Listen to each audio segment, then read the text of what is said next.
Hello everyone, आप देख रहे हैं चैनल अमीन इन्फो। इस वीडियो में दोस्तों हम एग्ज़ामिनेशन पैटर्न डिस्कस करने वाले हैं BA programme history discipline semester 3 का फ्रॉम 1200 टिल 1700। अब इस वीडियो में हम दो सैम्पल पेपर डिस्कस करेंगे। एक्चुअल में ये सैम्पल पेपर नहीं है, ये प्रीवियस ईयर पेपर ही हैं जो मार्च में एग्ज़ाम आप लोगों के कंडक्ट हुए थे, तो वो वाले दो पेपर हम डिस्कस करेंगे। अब दो पेपर से मेरा मतलब है कि जैसे कि आपको मालूम है डिसिप्लिन सब्जेक्ट दो अलग अलग दिन कंडक्ट होता है, तो दोनों ही दिन जो आपका डिसिप्लिन सब्जेक्ट हिस्ट्री का पेपर आया था वो हम इस वीडियो में डिस्कस करने वाले हैं। बाकी इस वीडियो के डिस्क्रिप्शन बॉक्स में आपको हमारे दूसरे चैनल एसओएल स्टडी पॉइंट्स पर अपलोड हुई हुई कुछ वीडियोस का लिंक मिलेगा जो इम्पोर्टेंट क्वेश्चंस पर हमने बनाई थी। आप उन वीडियोस को भी देख सकते हो। यूनिट वाइज वीडियोस का लिंक आपको डिस्क्रिप्शन बॉक्स में देखने को मिल जाएगा। तो हिस्ट्री की अगर हम बात करें तो आपका टोटल 75 मार्क्स का पेपर है, ठीक है।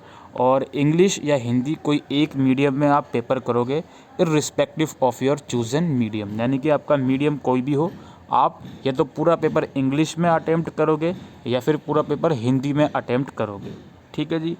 आपको टोटल एग्ज़ाम में 6 क्वेश्चन देखने को मिलेंगे जिसमें से कोई 4 आपको अटेम्प्ट करने हैं, यानी कि 18.75 मार्क्स का आपका एक क्वेश्चन होता है। अब हम डिस्कस करते हैं इसमें क्या क्या क्वेश्चंस आए हैं। अब बहुत से बच्चे कमेंट में ये भी लिखते हैं कि सर क्या सेम क्वेश्चंस आएंगे। नहीं जी, ऐसा नहीं होता है। वीडियो का मकसद होता है कि आपको एग्ज़ामिनेशन पैटर्न समझाया जाए, ठीक है जी। अच्छा, फर्स्ट क्वेश्चन क्या होता है, examine the significance of the iqta system in the financial working of Delhi sultanate. Delhi सल्तनत की वित्तीय कार्य प्रणाली में इक्ता व्यवस्था के महत्व का परीक्षण कीजिए। दूसरा क्वेश्चन हमारा आता है, discuss the main features of the mansabdari system. Mansabdari प्रथा के प्रमुख अभिलक्षणों का वर्णन कीजिए, यानी कि फीचर्स बताने हैं आपको मनसबदारी सिस्टम के।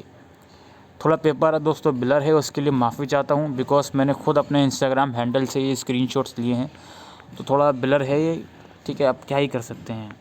अच्छा, critically evaluate Mughal Rajput relations under Akbar. Question number 3 है, अकबर के समय में मुग़ल राजपूत संबंधों का आलोचनात्मक आकलन कीजिए। ये क्वेश्चन नंबर 3 है। क्वेश्चन नंबर 4 है, elucidate the growth of Maratha state under Shivaji. Shivaji के अधीन मराठा राज्य के उदय का, जो भी ये वर्ड लिखा हुआ है इंग्लिश हिंदी में लिखा हुआ है, मेरे को प्रोनाउंस करने में काफ़ी दिक्कत होती है, तो वो आपको इलूसिडेट करना है। इसके बाद क्वेश्चन नंबर 5 है, एग्जामिन द इवोल्यूशन ऑफ सल्तनत architecture in the Qutub complex. Qutub परिसर में सल्तनत वास्तुकला के विकास का परीक्षण कीजिए। इसके बाद क्वेश्चन नंबर 6 जो हमारा आता है, explain the social and ideological basis of the teaching of Kabir. Kabir की शिक्षाओं के सामाजिक व वैचारिक आधार को समझाइए। तो ये 6 क्वेश्चंस हैं जिसमें से कोई 4 आपको अटेम्प्ट करने हैं। अब हम इसी तरह से दूसरा पेपर भी डिस्कस कर लेते हैं। देख सकते हो ये पेपर थोड़ा ब्लर नहीं है, तो इसमें आपको थोड़ा आसानी रहेगी। सेम पैटर्न है, 6 में से 4 क्वेश्चंस आपको करने हैं। पहला क्वेश्चन है, assess the economics reform of Alauddin Khilji. Alauddin Khilji के आर्थिक सुधारों का मूल्यांकन कीजिए। Discuss the nature of Vijayanagara state with special reference to the nayankara system. तो ये है, नायंकर व्यवस्था के विशेष संदर्भ में विजयनगर साम्राज्य के स्वरूप की विवेचना कीजिए। क्वेश्चन नंबर 3 है, critically analyse the various stages in evolution of Mughal relation with Rajput. देखिए ये क्वेश्चन इंपॉर्टेंट लगा मेरे को बिकॉज ये दोनों बार आया है, ठीक है जी। क्वेश्चन नंबर 3 है जो कि है, राजपूत मुग़ल संबंध के विकास में विभिन्न चरणों की आलोचनात्मक विशेषज्ञ कीजिए। इसके बाद है, analyse the mansabdari system of Akbar's reign. Akbar के काल में मनसबदारी प्रणाली का विश्लेषण कीजिए। क्वेश्चन नंबर 5 है, evaluate the emergence of Maratha state under Shivaji. Shivaji के अधीन मराठा राज्य के उत्पत्ति का मूल्यांकन कीजिए।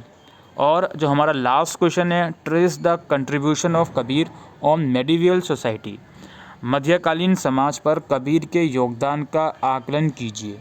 ठीक है, तो ये 6 क्वेश्चंस मैंने इस पेपर में से डिस्कस करे और प्रीवियस पेपर में से डिस्कस करे हैं। आई होप ये एग्ज़ाम पैटर्न आपको समझ में आया हो, तो वीडियो को शेयर करेगा और चैनल को सब्सक्राइब करिएगा और डिस्क्रिप्शन में दिए गई वीडियोस को ज़रूर से आप लोग एक बार देखिएगा। Thank you.